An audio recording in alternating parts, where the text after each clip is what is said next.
Good looking now, G. Everybody, have to tell you that here with you, beautiful, beautiful. Everybody, have to tell you that God made you beautiful, beautiful. Hey there, excuse me, miss. No disrespect, you're very precious.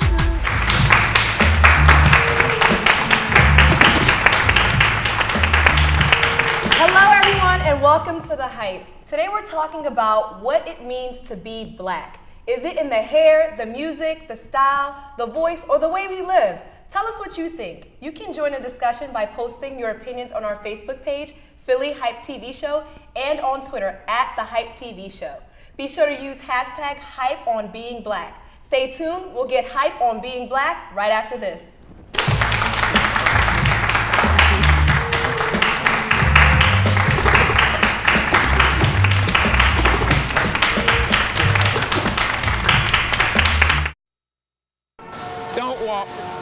Don't walk, walk. Do not enter. Hot dogs. Definitely like hot dogs. Motorcycle club. Everything must go. Ghostly ghouls. Don't look at that, Teddy. Body piercing. Ouch. Everyday moments can become got that teaching right, moments buddy. because learning starts long before school does. Give your child the start they need at bornlearning.org.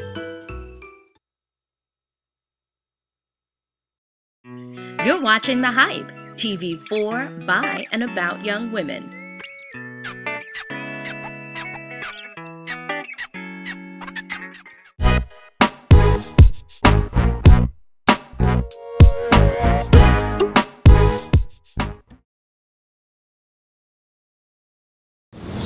Whenever I think of being black, it's always tied in with being the first one to start something. You know, if you're at a party with a group of friends and, you know, you're the black guy, everyone expects you to be the delivery of fun. And I feel like there's just a weight over black people of just being good at things like sports, music, just anything that's hip, dope, or cool. It seems like we're supposed to be like the front runners of that. Being black is to be confident with pressure. I don't know what being black is. I think like the stereotype for being black is like if you talk like ghetto, if you're like ooh, girl, like I guess it's just the view of black people that media gave us, you know? And it's not just media, people fall into the categories themselves. Someone tells them that they're stupid, they begin to act stupid. Welcome back. So we just heard what some of you had to say about our topic, and now I'd like to welcome my co-host Courtney and our special guest host Donovan West to the conversation. We also have Blush joining us in the audience today to get our audience's discussion and questions. So guys, what did you think about the responses that we had up there from the people? I think it was really interesting because no one had a clear, like, what is being black? Right. And it means so many different things for everyone. It depends on where you live. It depends on what you consider to be black. Or some people might just consider this is just me being me. Right. Yeah, I agree. I mean, you didn't see anyone just jump out and say, being black means X, Y, and Z. Mm-hmm. You saw a little bit of bewilderment. They kind of thought to themselves, and that was kind of interesting to see that, especially from, you know, several people, you know, to have the same kind of response when asked a question. Yeah. You know what I found interesting about it is that they didn't say anything about the physical features.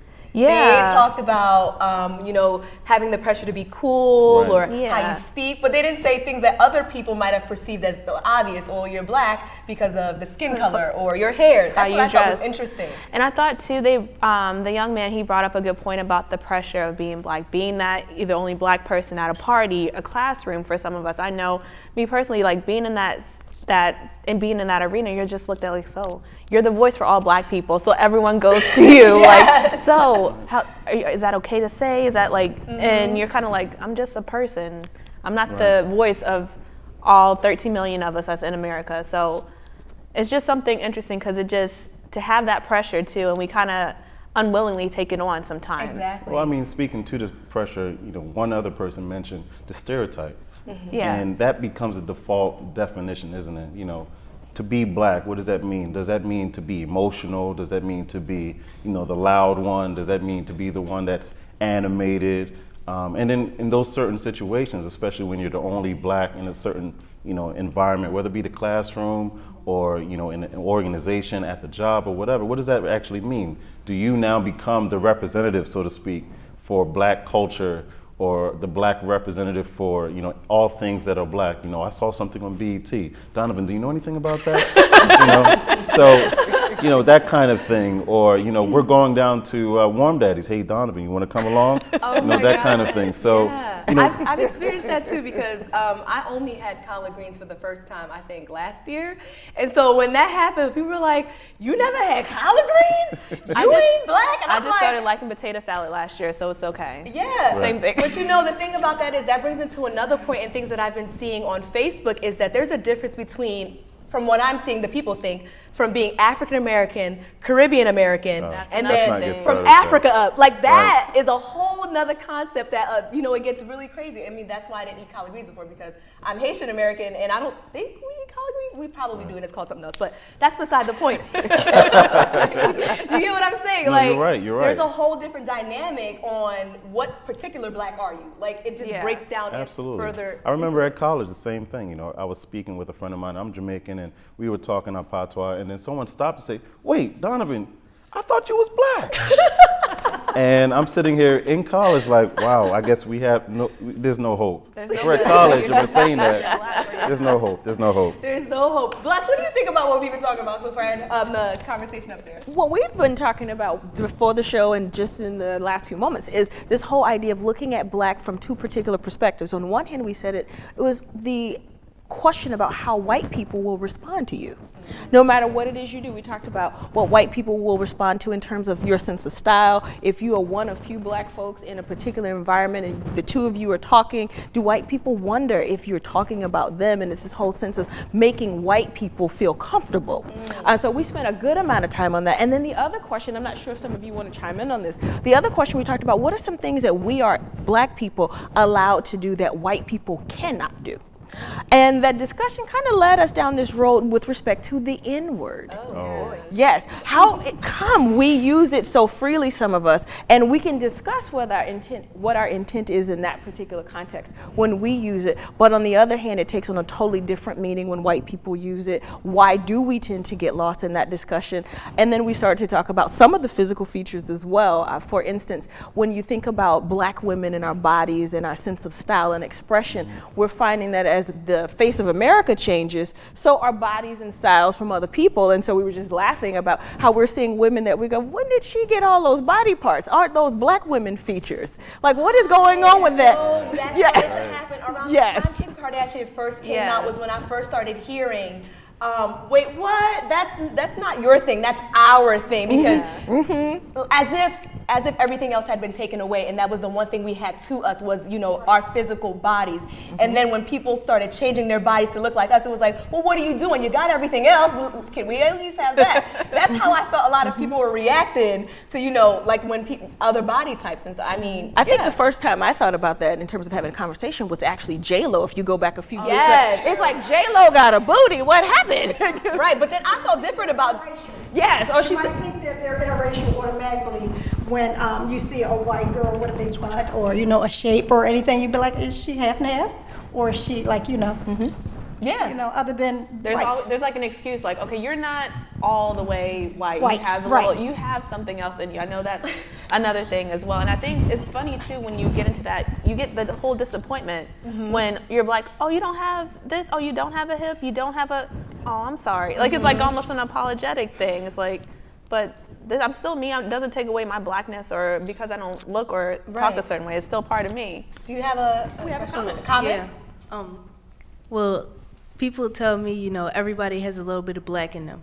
So no matter how they look or how they shave, the whole racial thing and everything, everybody has black in them.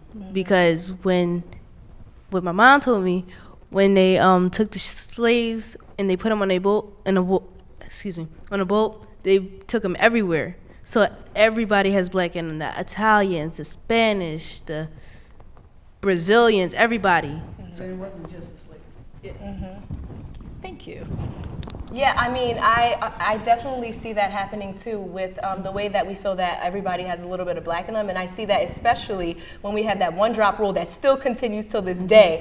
It doesn't matter if you are half white and half black like our president Barack Obama. He is equally black and equally white, but everyone just says he's black. So, I mean, that's one of the instances where we see that it defines what it means to be black. We're going to have more conversation about this, but stay tuned. We'll be right back after this. Are you a local artist and you would like to have your music featured on The Hype? Well, we might be looking for you. We're looking for respectful hip-hop, R&B and soul, dance and house music, inspirational music, and rock and pop. Please send us the following. We need 5 pictures, 5 edited tracks, 1 music video if you have it, and a bio of the artist. Send it to thehypetvshow@gmail.com.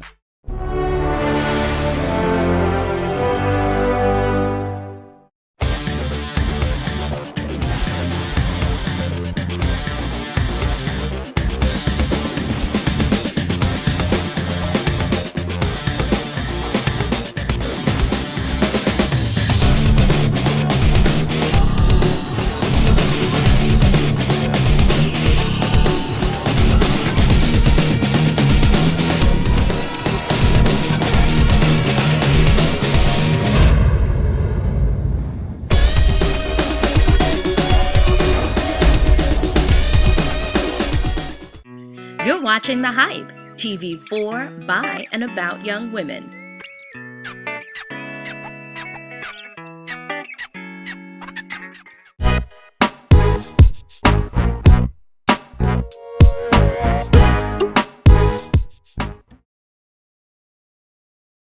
Yes, stereotypical white. Oh my gosh. Oh my gosh. Wait, no, that's not it. That's still black. That's still black. What are you talking about? Wow, you are so cute. I love those shirts you're wearing. Like, oh my God, it's so cute. I was just like, wow, when I saw you, I was like, OMG, LOL, huh? I guess I don't use as much slang. So they say, oh, you talk too proper to be black. And I'm like, so is every black person ignorant? Are those two like tied together?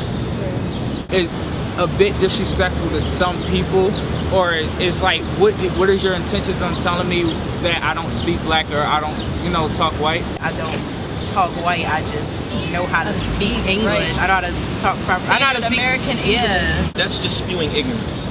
That's just total chaotic ignorance, and people don't know how to get rid of that from their DNA. It's like stuck somewhere. Anytime I'm at work or I'm at school, I watch it only because we in a world to where you have to put on like you got a dress code for every place you go, and that goes the same thing for how you talk. It's like a dress code. Same way how you don't want to bring your problems from home to work, you don't want to bring that attitude that you've gained from like those situations and apply it to another one, Maybe that's just the problem, that people just haven't learned how to adjust. Like you don't know how to turn one down and turn another up.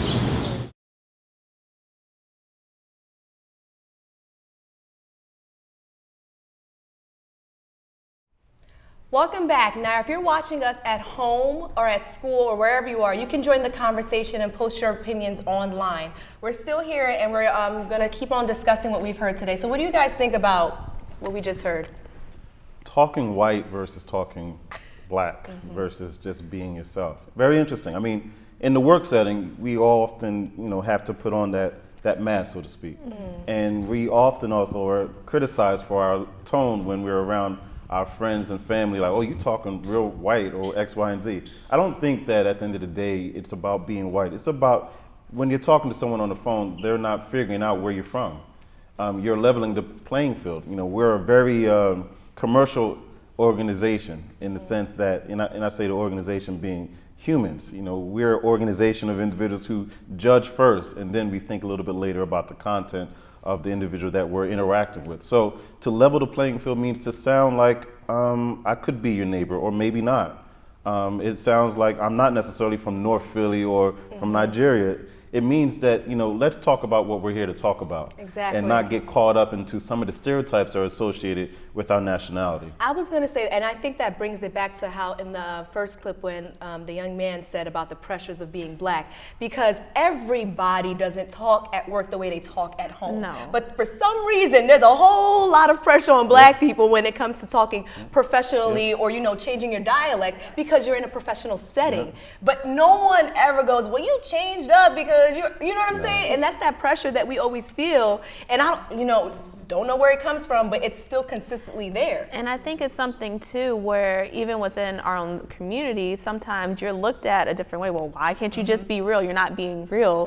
Versus, like you said, it's a professional thing. The way I talk at home, it might be something else. But like Donovan brought up, I'm just here to talk about what we need to talk about, and so that you're not judging me like, oh, where is she from? Why is she talking like that? And then you already have this whole judgment about me before you even could get to what we really need to. And I feel like that's something that kind of comes from our own culture when you do code switch, whatever that means. I call it, I talk one way at work and I talk one way at different, and there's a difference between doing that and not losing who I am. I know I'm black, I'm not trying to be anything else but that, but I'm a business person and I know how to handle my business and accordingly. And people call it code switching. My mom called it being a chameleon.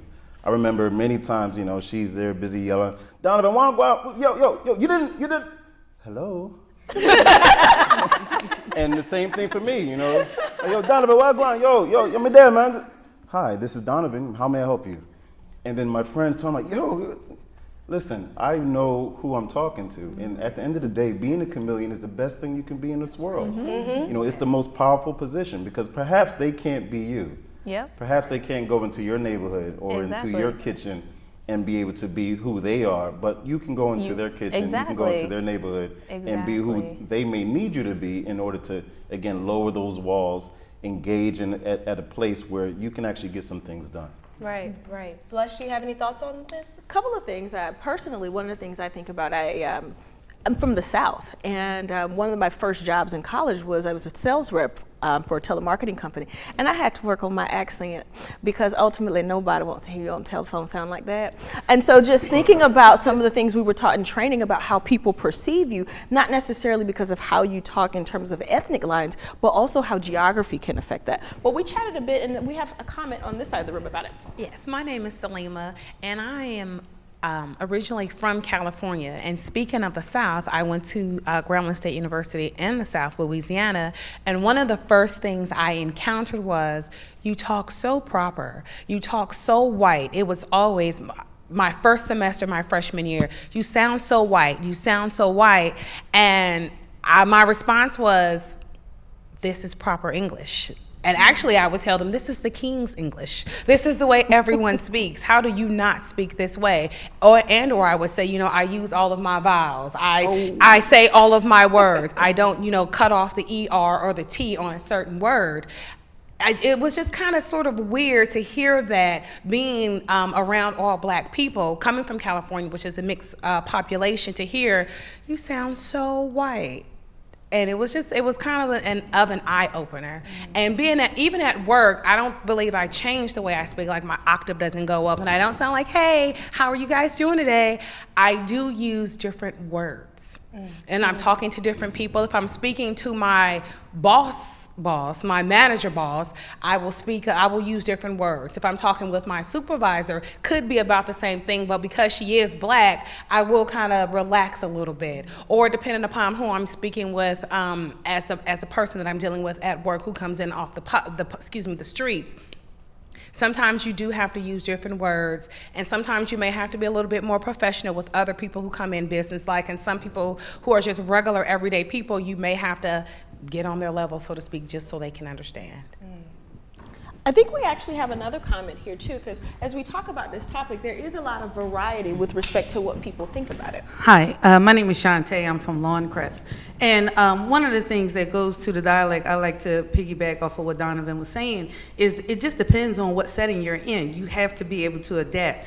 And if you go to like different countries and you get around like Asian cultures or the different African cultures, they speak many different dialects to their language. And it's the same thing that we do in America. If I'm in like a rough neighborhood, then sometimes I might have to put a little bass in my voice and I might have to say something a little more street so that people understand that, you know, I know how to conduct myself. And then if I'm in corporate or if I'm in a church setting or whatever, then I need to be able to speak that way so that they can understand me as well and don't prejudge because of what they hear me saying. So that's it. Good deal. We have one more comment. Yeah, just one. Okay, so when I was younger, you know, I would enunciate because my mom always told me, enunciate your words so you don't sound crazy. So they'd be like, oh, you sound like a white girl. You're not black, you're not black. It's like, I'm not, I am black. I just know how to talk And correctly. I think that's the most important part, is realizing that it's not about your color of your skin. It's about knowing just how to speak properly. And everyone across every nation, you know, it's about speaking properly and not about the color of your skin. And I think that's the one thing we're getting out of here. Stay tuned. We'll be right back after this.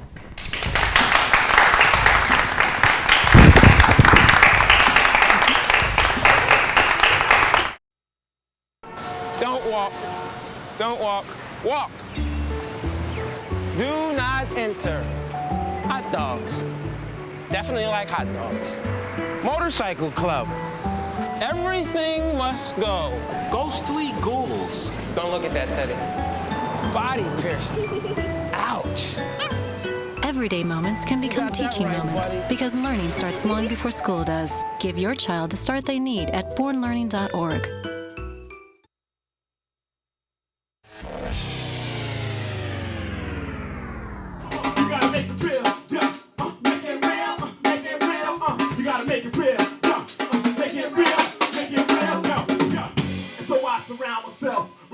Champions, ain't nothing that can't be done. No challenge that can't be won. No obstacles impossible. What's going on, everybody? It's yours truly, DJ 007. I have an opportunity to sit down with the man, the myth, the legend, the one son, Lion Rob. What's going on, Rob? What's up, bro? Listen to me. I had an opportunity to sit down and listen to your music and everything, and I gotta tell you, it's definitely different than everything that's going on. So kind of tell me what your whole idea is when you create music. Well, I mean, I definitely tried to come from a place of love. In hip hop, that's a lot of that is lacking. You know? Say it again. I come from a place of love, and in hip hop, a lot of that is lacking. True. So and we're talking about different kinds of love. It's not always about love of the person you're trying to be with or whatever, but love of your people, love of life, just being a person that comes from a beautiful upbringing. I don't have a lot of horrible things to say to people. True. So, and then, I mean, I've been through my share of downs. You know, everybody has their ups and downs. But I try to come from a more practical side of life, you know, where people can actually benefit from what I'm saying, where a lot of rappers tend to be talking to, I guess, the wealthy or the delusioned, you know? So I try not to do that too much. I know rap can, you have two types of, well, more than two types, but two main types of rap, reality and fantasy. True. So I delve into fantasy a little bit, but a lot of times I'm coming from a place of practicality. And,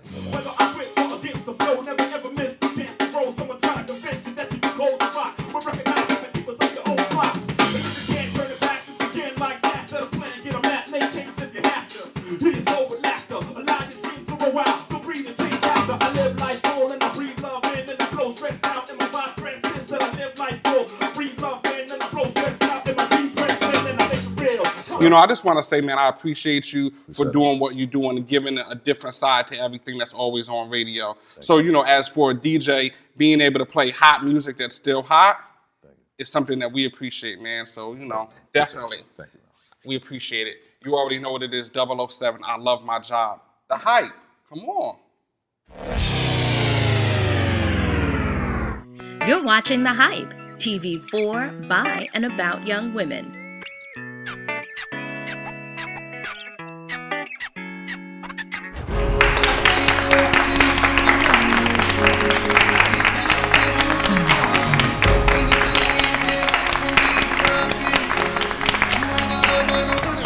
Welcome back. So before we left off before the break, we've been talking about what it means to be black. Is it in your style, the way you talk, your voice? What is it to be black? So we're just gonna kind of wrap up this discussion. What are your final thoughts? You know, at the end of the day, to be black is to be you, period. Yes. It's to shatter stereotypes, to be aware of what people, especially in certain environments, are expecting, and then to do your thing anyway.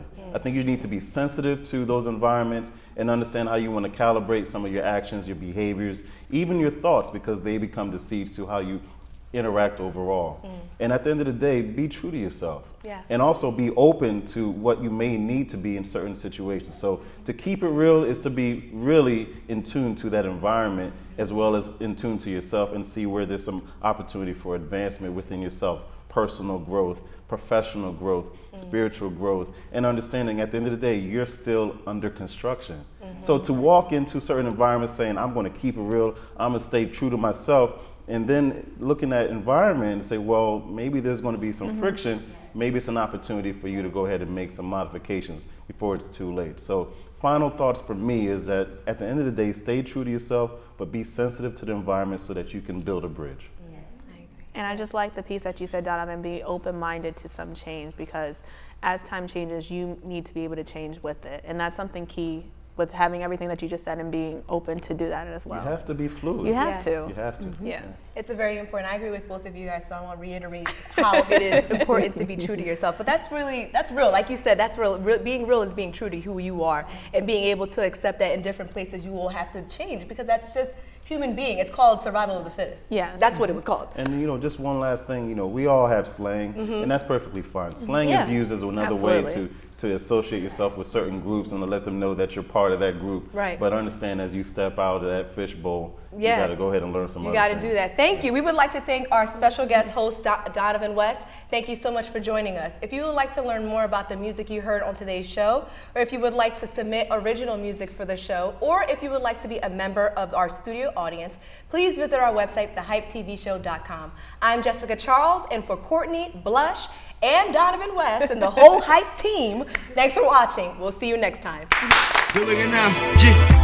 Anybody ever tell you that he made you beautiful? Beautiful. So Anybody ever tell you beautiful. that God made you beautiful? Beautiful. Hey there, excuse me, miss. No disrespect, you're very precious. Please tell me what's your name. You're a precious gem and God's to blame. No, I'm not trying to spit the game, cause it's your soul I'm trying to claim. You probably never heard of this. I love a affair without a kiss. All the diamonds in the world could never amount to your vow.